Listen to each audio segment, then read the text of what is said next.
Hai, selamat malam. Sebelumnya, perkenalkan namaku Tami. Kali ini aku akan membawakan sebuah cerita saat aku berada di sebuah penampungan TKW di Jakarta. Tepatnya di daerah Jakarta Selatan, daerah Manggarai. Sebelum pemberangkatan ke kantor pusat, aku mengurus dokumen keberangkatan itu dari kantor cabangnya di Yogyakarta, tepatnya di daerah Janti. Nggak tahu ya kalau sekarang masih ada apa nggak kantornya. Itu kisaran tahun 2012. Dari Jogja ini aku nggak berangkat sendiri, ada sekitar 2 orang waktu itu. Namun mereka sudah luar negeri. Satunya sudah pernah ke Singapura, satunya sudah pernah ke Taiwan. Cuma aku sendiri yang belum punya pengalaman apa-apa. Dan tanpa izin orang tua, karena aku berangkat dari Yogyakarta dari tempat kakakku. Setelah dokumen kita siap, kita berangkat dari Jogja itu jam 6 sore dari stasiun Lempuyangan sampai ke Jakarta itu sekitar jam 4 subuh di stasiun Jatinegara. Sesampainya di sana, kita singgah dulu di rumah pimpinan kantor cabang di Jogja. Kebetulan beliau adalah orang Jakarta dan keluarganya juga tinggal di sana.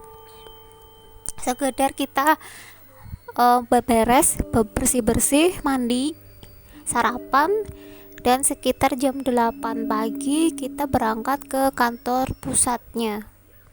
Sesampainya di sana, diseleksilah data kita satu persatu, dan akhirnya kita lolos. Kita dipersilakan untuk masuk ke asrama, meletakkan barang bawaan kita. Di sana ada dua lantai asramanya. Hari pertama sih aku masih bingung ya, soalnya aku sendiri nggak pernah pergi-pergi jauh. Baru kali itu aku pergi jauh. Lebih banyak diem, nggak mau ngobrol-ngobrol sama orang, masih canggung aja. Tapi hari pertama itu aja aku udah dibuat kaget. Aku sendiri nggak ngerti.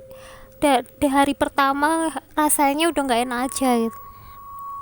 Tengah malam ada yang teriak nangis gitu, kenceng banget itu. Dia itu histeris lah pokoknya. Itu kalau nggak salah orang Indramayu, orang Jawa Barat itu. Waktu ditanyain katanya dia ini lihat cewek rambutnya panjang tertawa ngekek gitu, terbang-terbang di atas gitu. Kaget juga dia paling ya. Sontak kami yang tidur deketnya itu kan juga ketakutan. Setelah kejadian itu kan dia ini sering kesurupan, akhirnya pingsan, kesurupan, pingsan. Dengan kondisinya seperti itu, akhirnya kan keluarganya jemput dia, nggak jadi berangkat karena nggak memungkinkan juga ya mau sampai ke luar negeri juga. Hari kedua ketiga nggak ada apa-apa sih, cuma hawanya gerah banget di sana. Nggak tahu gerah banget, di Jakarta itu panas banget. Hari keempat pun aku bangun jam 4 subuh itu rasanya keringat aja udah melalah, kayak panas gitu siang hari gitu. Nah jam 4 ini aku mau ke kamar mandi, ceritanya mau ganti pembalut nih, sekalian mandi lah mungkin ya. Kebetulan di dapur umum itu yang piket dapur itu sudah banyak, udah pada bangun lah. Aku mikirnya santai aja lah, ada orang juga. Nah kamar mandi sama dapur ini sebelahan, cuma dia kesekat sama kayak loker-loker buat tempat sabun gitu aja.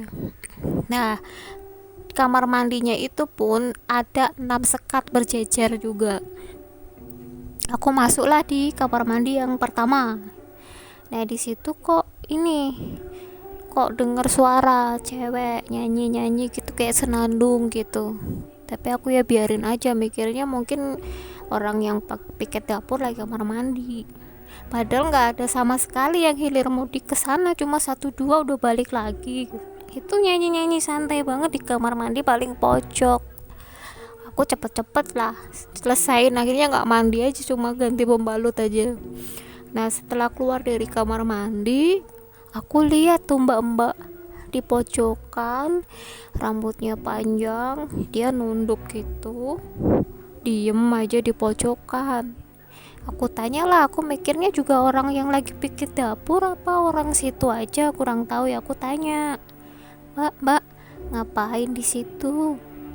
Mbaknya, mbak, dia diem aja nggak mau jawab. Ya udahlah, kalau nggak mau jawab aku bergegas pergi dari situ. Nah akhirnya setelah kejadian itu kan aku tanya sana sini, mbak emang di sini ada yang rambutnya panjang ya? Kayak perasaan cewek di sini pendek semua. Oh nggak ada mbak, di sini kan memang harus pendek, jawab salah seorang di sana lah. Intinya mereka yang udah lebih lama di situ. Usut punya usut, kenapa rambut kita mau jadi TKW itu rambutnya pendek, kan pernah ada peristiwa juga.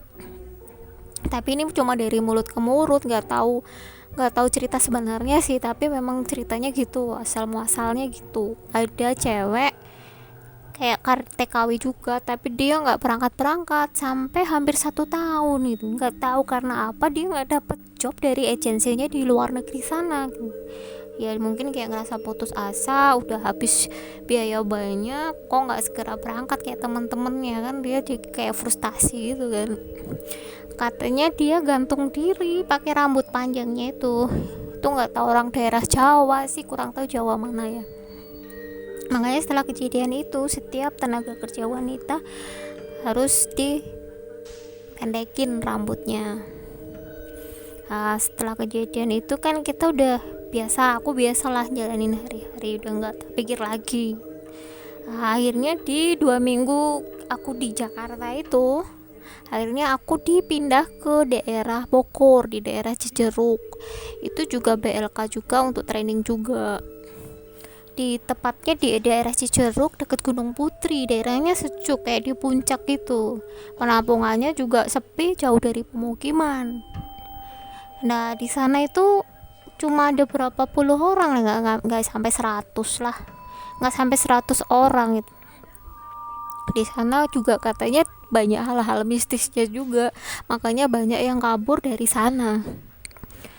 Ya kita ini aja lah, ibaratin tempat itu tadinya kosong terus dipakai. Berarti kan dulunya juga sempat buat tempat yang tak kasat mata ya, mungkin ya, berkumpulnya mereka gitu. Sampai suatu ketika ini ada orang Jawa Timur kalau nggak salah, namanya Cassandra waktu itu. Dia bangun jam 3 subuh, mau mandi sekalian ganti pembalut. Kalau pagi kan pasti ngantrinya gitu, dia mandi duluan. Mandilah, dia udah selesai mandi, mau keluar, pintu kamar mandinya tiba-tiba nggak ada. Bingung dia, tadi ada pintu kamar mandi, kayak orang bingung itu, teriak-teriak nggak ada yang dengar. Padahal di kamar mandi sebelah itu kayak ada orang gitu, orang mandi, nggak tahu orang apa, tapi kok ketawa-ketawa cekikikan gitu. Akhirnya dia, pintunya tiba-tiba ada kebuka, terus dia ini lihat cewek rambutnya panjang, mukanya hancur, dari mulutnya kayak keluar ini darah warna hitam gitu. Pingsan lah ini si Cassandra ini. Terus habis gitu pagi-pagi udah pada nemuin dia lemes di kamar mandi. Setelahnya itu dia sering sakit-sakitan, akhirnya dia nggak betah, atau mungkin dari pihak penampungan situ akhirnya nyuruh dia pulang untuk nenangin diri, tapi akhirnya nggak kembali lagi. Walaupun dia udah 7 bulan di situ, disusul ke rumahnya juga alasannya dia nggak ada di rumah, kayaknya keluarganya juga udah nggak bolehin dia balik ke situ lagi.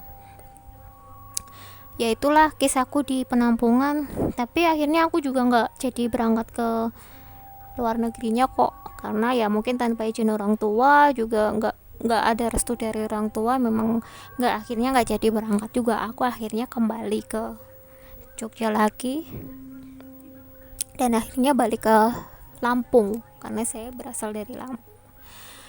Oke, sampai di sini dulu ya ceritaku. Masih banyak cerita-cerita lainnya. Mungkin lain kali aku akan ceritakan ceritaku yang lain pada kalian. Sebelumnya, aku minta maaf jika banyak kata-kata yang salah saat menarasikan cerita ini. Oke, see you next.